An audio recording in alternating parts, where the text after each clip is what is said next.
पश्चिमी दिल्ली की मोती नगर मार्केट लगभग 60 साल पुरानी है। आजादी के बाद जब भारत पाक का बंटवारा हुआ था, तब लोगों को यहाँ पर बसाया गया। पीछे गुजर बसर करने के लिए लोगों को जगह मिली और आगे छोटे छोटे दुकान खोलकर काम शुरू किया गया। अब इस मोती नगर में 6 मार्केट हो गई है, जिसमें लगभग 700 दुकानें हैं। यहाँ कहा जाता है कि सुई से लेकर लग्जरी गाड़ियां तक मोती नगर में मिलती है, लेकिन मोती नगर मार्केट में 60 सालों के बाद भी दुकानदार उस तेजी से प्रोग्रेस नहीं कर पा रहे हैं, जिस तेजी से पश्चिमी दिल्ली की दूसरी मार्केट जैसे कि राजौरी गार्डन और तिलक नगर ने डेवलप किया है। क्या कहना है यहाँ के दुकानदारों का, आइए सुनते हैं। मार्केट जो है 50-60 साल पुरानी है और जब पाकिस्तान हिंदुस्तान बना था तो लोगों ने घर अलाटमेंट हुए थे, उसी के अंदर ही दुकानें भी बना ली और गुजर बसर करने के लिए पीछे घर था, आगे दुकानें बना ली हैं।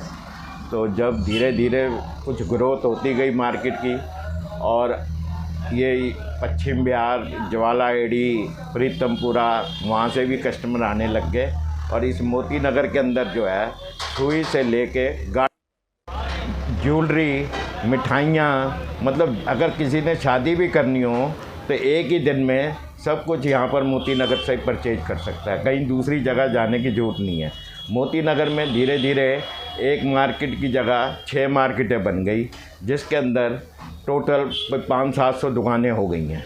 लेकिन इसके जो सुविधा ना मिलने के कारण ये मोती नगर धीरे धीरे धीरे धीरे ख़त्म होता जा रहा है। जो आने वाले बच्चे हैं हमारे, वो अब मार्केट में बैठ के राज़ी नहीं हैं, तो क्योंकि एक तो काम ख़त्म हो गया और इसके पढ़े लिखे हैं और यहाँ इतनी सुविधा नहीं मिलती।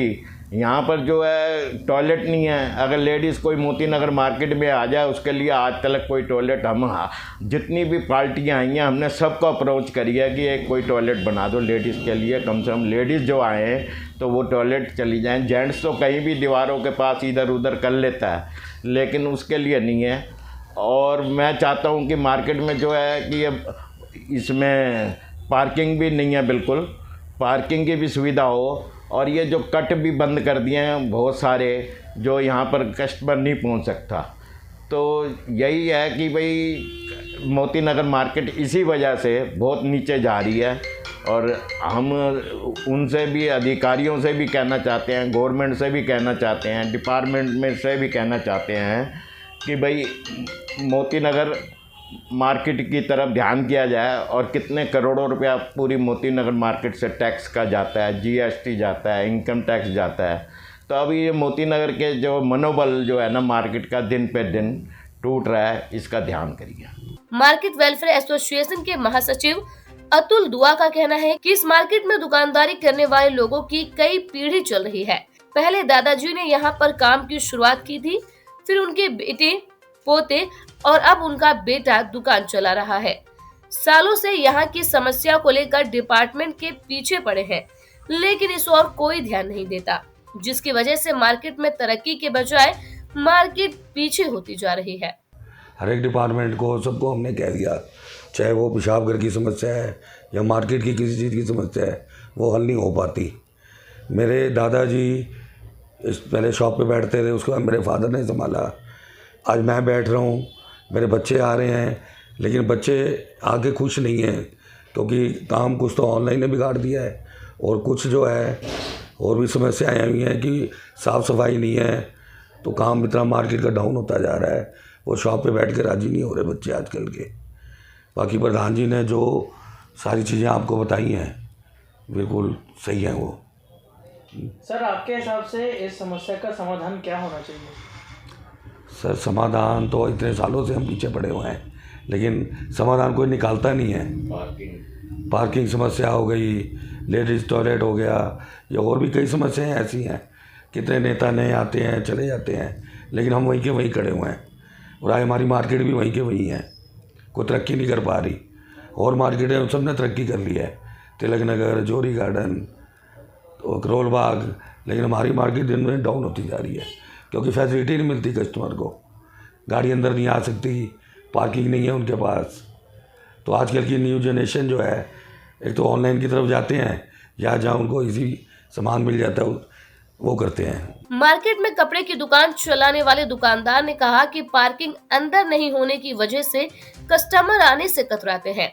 बाहर गाड़ी खड़ी करते हैं तो चालान हो जाता है या फिर ट्रैफिक वाले उठा कर ले जाते हैं, इसलिए कस्टमर आसपास के दूसरे मार्केट में जाने लगे हैं। इतना ही नहीं, कम से कम महिलाओं के लिए लेडीज टॉयलेट का इंतजाम किया जाना चाहिए, जिससे उन्हें परेशानियों का सामना न करना पड़े, क्योंकि इस मार्केट में कपड़े की काफी सारी दुकानें हैं जहां महिलाएं खरीदारी करने ज्यादा आती हैं।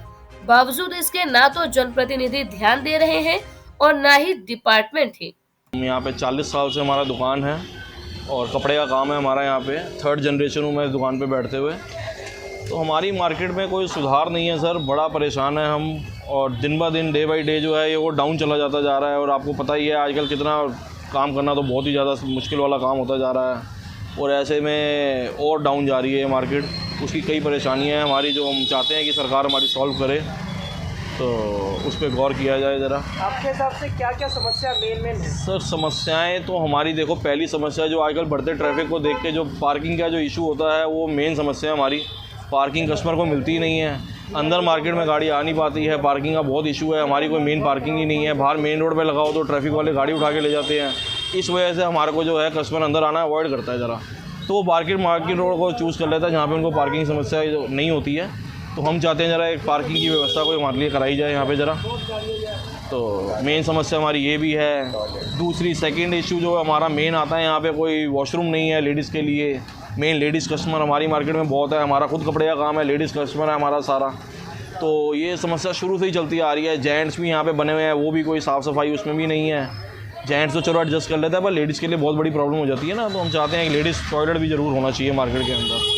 मतलब ये फैसिलिटीज़ तो हमारे को कस्टमर को देनी चाहिए ना, तो ये हमारे को सरकार देगी तभी हम भी आगे बढ़ पाएंगे ना थोड़ा सा ज़रा। ये सारी हमारी बहुत सारी दिक्कतें हैं जो हम चाहते हैं कि ज़रा इसके ऊपर गौर किया जाए ज़रा। बाकी हम टैक्स भी पे करते हैं, सारा कुछ करते हैं, तो उसके अवज में कुछ तो चाहेंगे ना कि हमारा भी कुछ ज़रा बेनिफिट होना चाहिए इस चीज़ों के लिए।